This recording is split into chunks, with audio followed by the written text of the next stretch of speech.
This is problem 1052. It's on page 595. The bracket shown in figure P1052 is made from structural steel tubing HSS 3x3/4.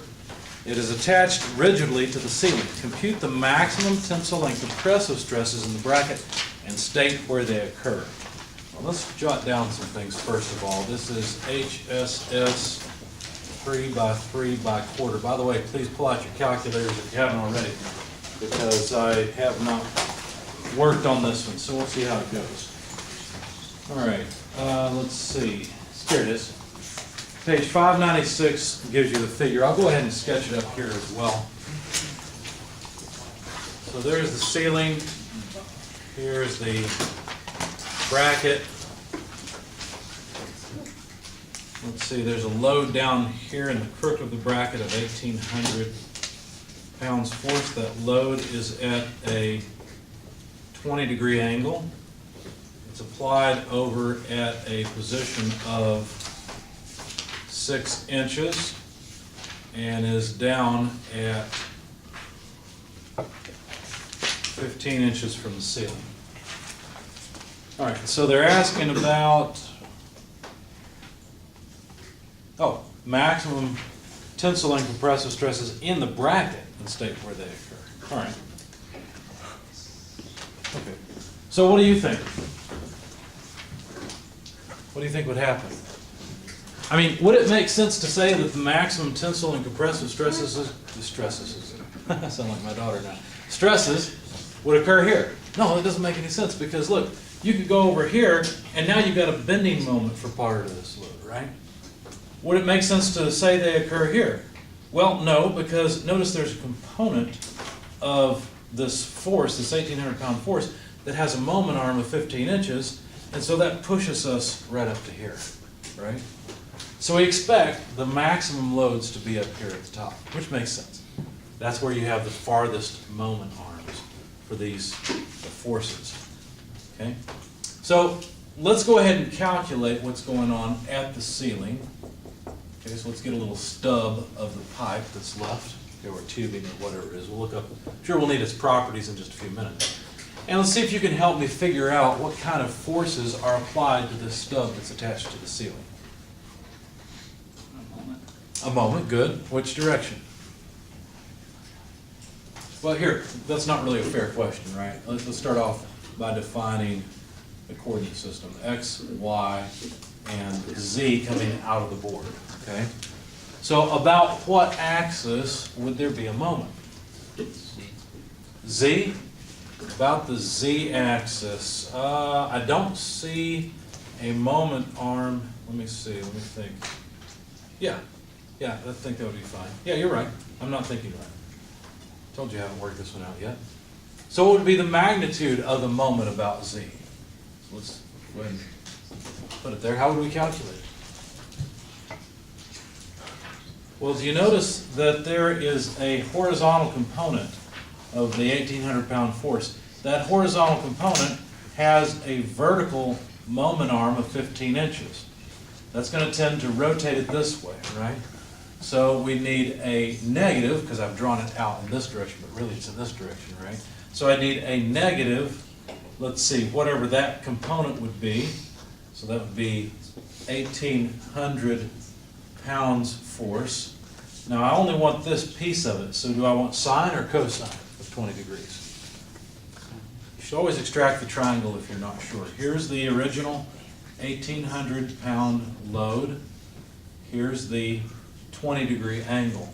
Since I want a component in this direction, notice how it's opposite. Okay?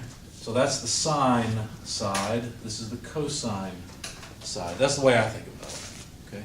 I know some people write down SOHCAHTOA. I never learned that. Somebody explained it once. Sounds like an Indian word to me. Whatever. If it works for you, great. I can't think of it that way. If the side is touching the angle, then I know that's the cosine side. If it's opposite, if it's shining on it, that's the way I think about it, then it's the sine side. Well, I want the sine side. So sine, here's my shorthand of 20 degrees. I've shown you that before, right? The sine and cosine shorthand. Now that's not it, right? Because that's just the component of the force that's causing the moment. about that 15-inch moment arm. Okay? So that's the moment due to this component. Notice that this component, the vertical component, causes the opposite moment. Okay? So that's going to be actually in the positive direction. See how I've defined a direction here rather than doing something like this? I defined it by drawing the double-headed arrow, and you put your thumb, your right thumb, in the direction of, sorry for all of those that you're left-handed. This is a microaggression against left-handed people. I don't know. Who knows? Anyway, here's the point. You put your right thumb in the direction, it's called the right-hand rule, in the direction of the moment, and the way your fingers turn, that's the direction of the moment. Okay? So this is a positive moment in the amount of 1,800 pounds force multiplied. Well, now I'm going to need the cosine side, right? How do I know I need the cosine side? Well, that's the side that's touching the angle. So cosine of 20 degrees, okay, that gives me the magnitude of this component of the 1,800 pound force, because really the 1,800 pound force is this side. Okay? All right, so now I need the moment arm. What's the moment arm? Well, that's the 6-inch arm, right? Because now we're talking about a vertical force that has a horizontal moment arm. 6 inches. Questions, comments? Does it make sense so far? All right. So let's see what we've got. Plug that into your calculator, please, and let me know what number we get out of this. Haven't done this yet.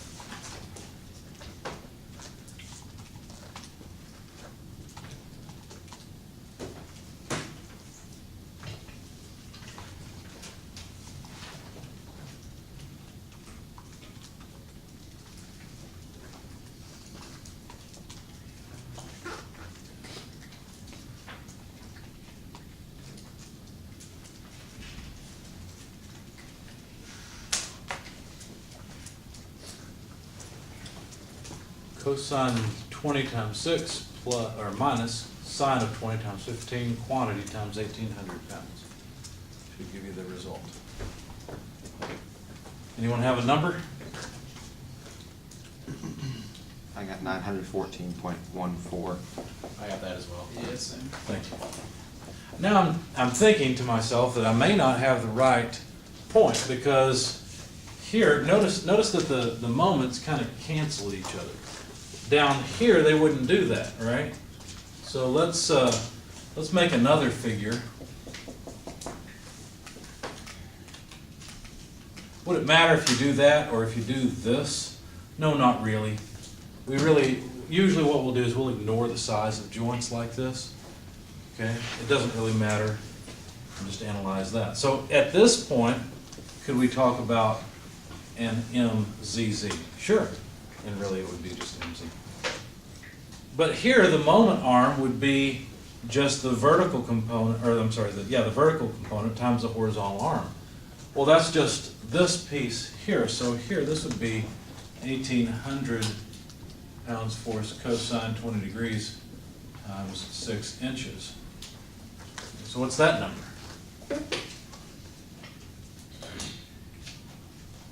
10,148.68.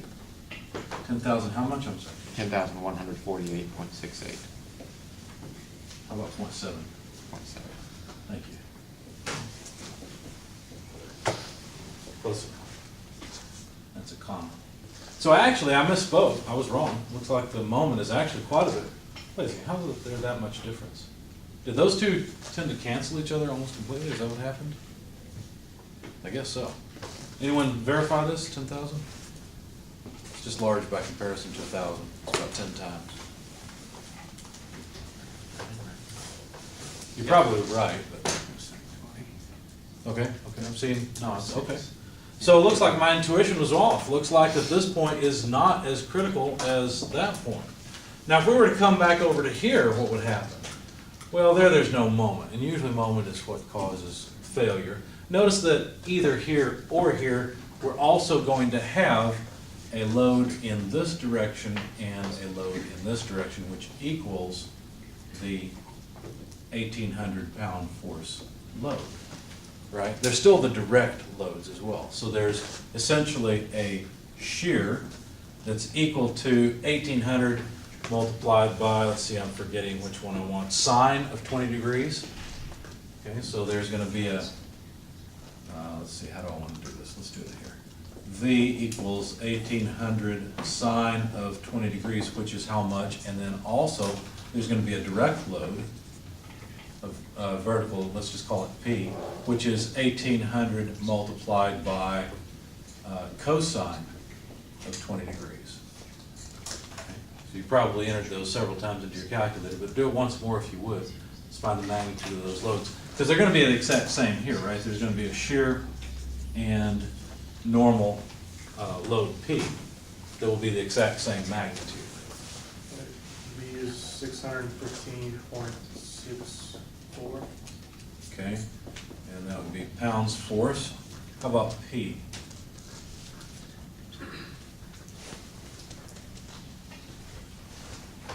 So we find 1,691.45. Anyone second these two numbers? Agree, concur? All right. So that's going to be the same load here.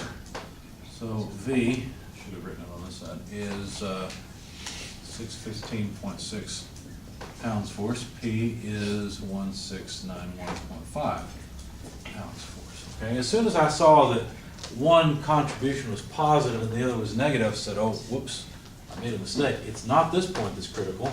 It's in the crook of this hook that's critical. Okay. So you can see that since the moment load is higher there, the shear and normal load are the same, well, then we don't need to worry about what's going on at the ceiling anymore. Now we're really going to concentrate our efforts down here. Okay. What would happen as we move up? What about if we're saying, well, what about a point in here? What would happen as we move up? It would decrease, right? The moment would decrease, but the shear and the normal load would remain constant. So we know we found the worst case scenario. It's right here. That's the critical point. All right. Now, what did they want us to do? Let's make sure we do that first, and then we'll take it as far as we like. To compute the maximum tensile and compressive stresses in the bracket and stay with it. Well, we know that they're going to occur here, but we're supposed to calculate the stresses in the material. Okay? Now, if I'm cutting the pipe this way, the stresses I get will be different than cutting the pipe this way. What would be the difference? Is the moment different? No, the moment's the same, right? Because look, consider cutting the pipe this way, putting the moment like this. What would happen? What that would do is that would cause a compressive stress here, a tensile stress here, and so on, right? This would, we can calculate the maximum here as my over I. Now, what if we cut the bracket like that? Well, then we still have the same direction of moment, right, like this, but now it's just compressive here, tensile here. It's still going to be my over I. Well, we'd use C because we want to find the maximum. Well, we're talking about the same kind of dimensions on either place, right? So that doesn't matter. It's just an orientation thing, okay? Now, which one's going to be critical then from the fact that we have to add these two loads? Well, if we add this shear load here, what is that going to do? Well, that's going to cause a shear stress in this direction. Okay, so that's from V. And really, we could do it a couple of different ways. We could say it's V over A, but that wouldn't be accurate because really, or I'm sorry, yeah, but the shear load would be approximately V over A. But we know that's not very accurate, right? We've studied whatever chapter it was on beams where we realized, well, most of the time you can't really do this. This was just something to help you understand what shear stress was at the beginning. It's only for very thin cross sections. We don't have that here. Okay, so we have some equations. In fact, instead it'd be more like a VQ over IT that we'd have to do to calculate the shear. Okay, and then we'd also have a direct load P, which would cause just a sigma equal P over A, right? So this stress, right here, this stress is going to add to this side. This stress is just going to be Well, it depends, right? If it's if we're talking about a tube, which is what I think we are, let's look at it from this direction, then I would suspect we're going to find a maximum shear in this direction. So all I've done is I've taken this and I'm looking at it this way. So here's the shear on it, and it's going to go to 0 out here. Okay, so it's going to decrease as we move out. We already know that's the distribution, the typical distribution that we get. There's something that's maximum at the center and decreases as you move out. Well, if that's the case, then this point is going to be the critical point on the cross section, not something in here, even though the shear is fairly large there. Okay? So then let's go and consider this one. What would happen there? Well, now the load V is going to give rise to a normal stress that would just be V over A. Okay? Kind of like P gives a normal stress that is P over A. And now load P is going to give rise to a shear, which again is going to be maximum here and minimum at the outer edges. And since the outer edges is where the maximum moment load occurs, those would be the critical. We probably wouldn't even bother with analyzing the shear in the center because the moment's load. And usually it's the moment that causes bending stress that causes failure. Now, to compare which one we should look at, what I would do is say, well, wait a second. Load P is larger than load V, right? We already know that. Load P is larger than load V. So whichever direction, this direction or this direction, where P gets to add a normal stress, that's the one I want to analyze. Because I know eventually I'm going to throw away the shear because the shear is maximum in the center. I'm going to analyze an outer edge because that's where the moment, or the stress from the moment is maximum. So I'm not really interested in this one because the addition of normal stress is from V, whereas here the addition of normal stress is from P. Since P is bigger than V, that's the one I'm interested in. Does that make sense? These are the kind of questions that plague beginners at this stuff. What should I choose and why? And you look at this and you're used to the real world where there's some size here, but we're taking it down to small. All we're really doing is saying that this dimension is large by comparison with the cross-sectional properties. Yes? Would both be considered because the force is at an angle? Would that make a difference? Would both be considered because the force is at an angle? You're saying because this force is at an angle, wouldn't we be doing both? Or are you saying wouldn't we be doing something more like that? Just either or, yeah. Okay. That's the nice thing about force vectors. We can break them up into components and then analyze them separately. We don't have to put them together. Would we cut the surface this way? I would not, because that would complicate the analysis. Now, in the real world, would that make a difference? Sure, that would make a difference, because you'd actually have some size here. And so the result we're going to get here is going to be somewhat inaccurate, right? Because that joint, that corner, actually does have some size. So why am I teaching you all this? If I'm telling you now, I'm just confessing, right, that the answer we get here is wrong. Why on earth are we learning this? Any ideas? There's a good reason. There's two good reasons. Because it's theory? Yeah, theory's no good unless it's right.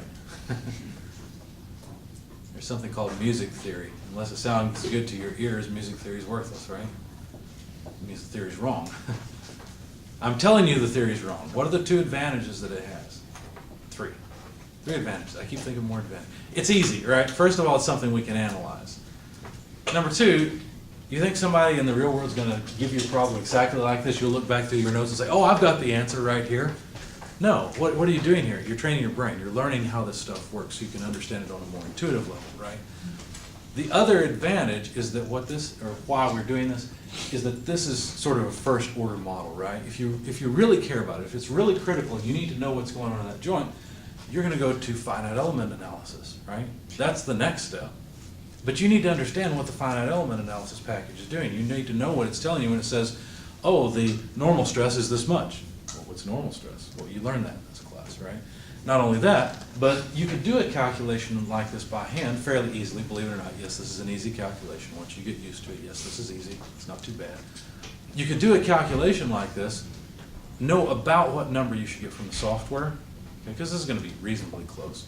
And then when you get a number from the software that's way out in left field, you're going to say, wait a second, that makes no sense. I did something wrong in the software. A lot of what we teach you is to help you do back of the envelope type of calculations, simple approximate calculations, so that when you simulate it in the computer, you can get a better answer if that's needed. A lot of times that's not even needed.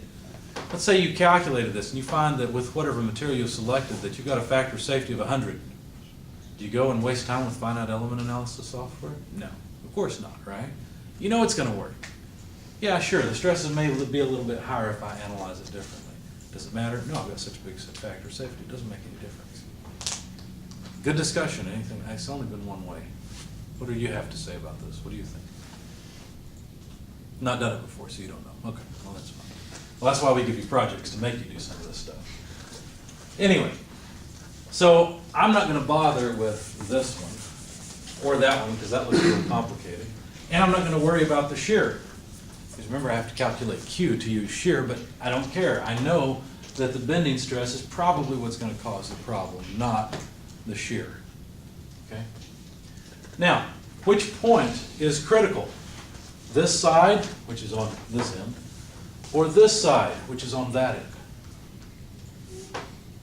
Left hand, right hand. What do you think? How many vote for right hand being critical? How many vote for left hand being critical? Why is the left hand side critical? You're right. Why is it critical? That's where we have tensile stresses, right? And P is going to add tensile stress here. It's going to subtract somewhat from the compressive stress on this side. So this is where we expect to find a critical. Have you guys ever seen, here, hang on. Have you ever seen a finite element analysis of a hook? Hook feast. That's not what I was looking for. Here we go. See, there's an even better one back there. Where's the critical point? There. Is that a surprise? It's on the inside surface? No. That's what this model says too. Right? So when you see that in your finite element analysis, you say, oh, that makes sense. That's where I expect to see the highest stress. Even though obviously this is a much more complicated cross-section than what we're dealing with here. Look, it's a general principle. See this S shape? If I were to zoom in on it, you would see red points there on inside surfaces. Inside corners is where it would be critical. Okay? So this is really not a surprise. Anyway, so let's continue with our analysis. And we've realized we'd like to calculate what's going on here. So we better calculate the magnitude of the moment. So this is going to be a normal stress. We need MC over I. Well, we better go off and get I, so let's look it up. So we need cross-sectional properties. It'll be a standard shape. We either said this was tube or pipe. I can't remember which. We'll find in a minute. Here it is. Structural steel tubing. Looks like these are rectangular-ish cross-sections. HSS 3 by 3 by quarter. I'm on page 704, row M.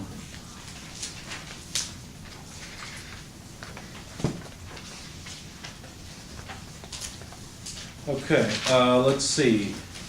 IX and IY are equal. Why are they equal? Because this is actually a squarish cross-section, not rectangularish. Okay? So IX is 3.02 inches to the fourth.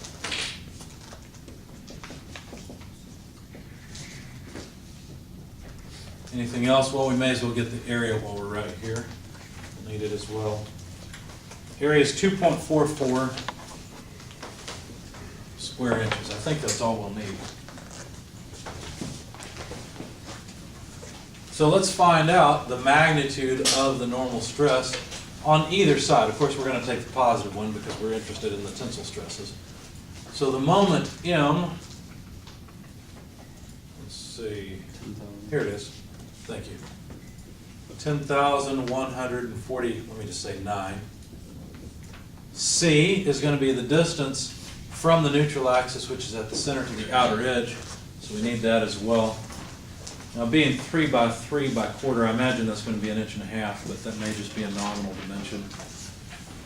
3 by 3 by quarter, let's see, do they give us the overall? They don't give us the overall size, so I assume that 3 by 3 means that the height is 3 inches, width is 3 inches.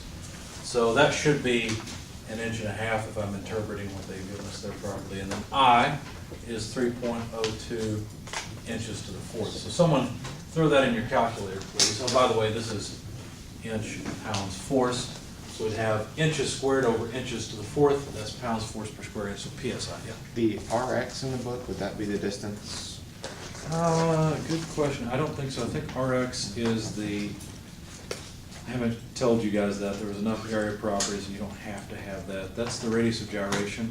Oh, And it does it have units? It's going to have units of inches, but notice it's not on the figure. And if it's far away from 1.5 inches, there's no way that's going to be it. What's its value? 1.11. Yeah, no, that's not it. Okay. Notice there's an RY and an RX, so that's going to be different in the two directions, and no, there's no way it's that far off. Good question. Any others?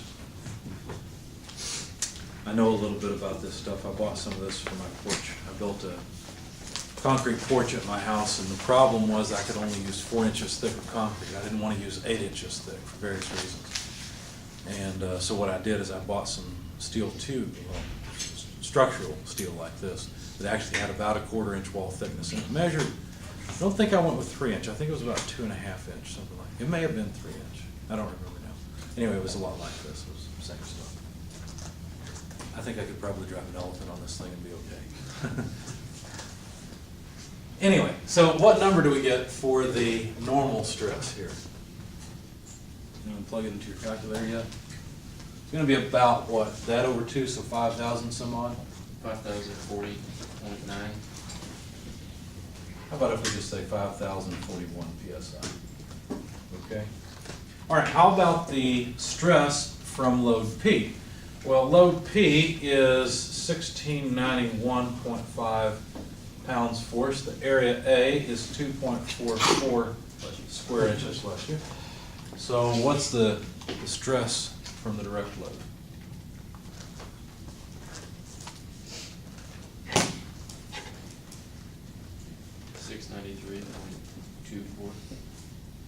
Let's just round it off there at PSI. So if we want the total stress here, all we'd have to do is add those two together.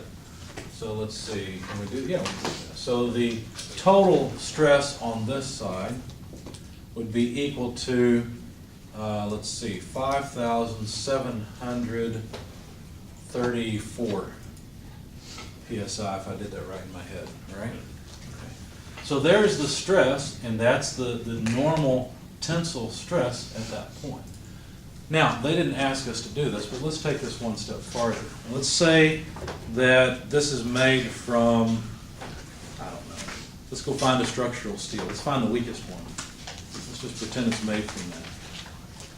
All right, properties of steels, non-ferrous, stainless steels, non-ferrous, structural steels, page 717. Why didn't I go to the typical properties of carbon and alloy steels? Because those are used for making machines, whereas the structural steels are used for making structures, and that's what this would be. Anyway, page 717 is where we want to be. Let's find the one with the lowest yield strength. Looks like that would be A53 grade B pipe. Well, I don't think they're going to make it out of that. That's for pipe. Plates and bars, probably not. Cold form structural tubing. Could be that, could be hot form structural tubing, round or shaped. Yeah, A501 has a yield strength of 36 KSI. Everybody see that? Okay. Now that's the yield strength SY. Well, this is not going to work out. What I was going to do is turn this into another Moore circle problem and transform it to where we locate, or where we calculate the shear stress and compare that to the shear strength. But they're giving us the normal strength, so I wouldn't be able to do that. It's not going to help. What would the element look like? Well, if I were to extract an element here, it would basically just look like this. There'd be the normal stress sigma that I've calculated here of 5,734 PSI. And similar on the other face. So it wouldn't be all that interesting. more difficult. Questions or comments? Yes. How do you just add the two to get the 5? How come I just add the two? Because this load P is pulling down with a load of 1,700 pounds or so, right? Well, I can't hold up 1,700 pounds. I hope this pipe can, right? That's quite a bit of load. So I've calculated the stress, which is across the entire face. Okay. Now I drew this wrong. What's wrong with my picture here? Should be square. It should be squarish, right? I think they said tube, and I thought pipe, and so I drew it that way. Okay. It's going to have rounded corners. That's not terribly important. So it looks more like this. So basically, this 1,700 pound load is trying to pull it this way. That means there's a normal stress everywhere on the entire surface. All this cross-sectional area has a stress sigma of 693 psi. Okay. Now taking this, really it's oriented this way. Okay. And so the stress on it, I guess I could draw that this way as well. Draw the profile again. Okay, so if it's here, what that means is that there's stress like this.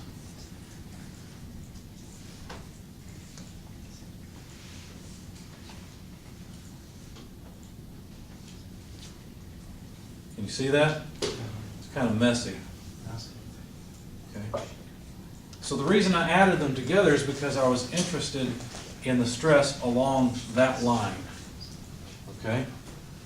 And because along that line, the bending stress adds to just the plane stress. That's why I added the two.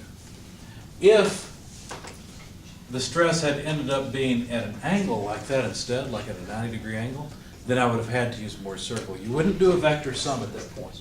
It's kind of odd. Normally when you've got vectors at right angles, you just do a vector sum and you're finished. You don't do that. What you do instead is you use more circle. The reason is because it's not just normal stress. There could be shear stress also. More circle takes care of all that. Okay. Good questions. Anything else? All right.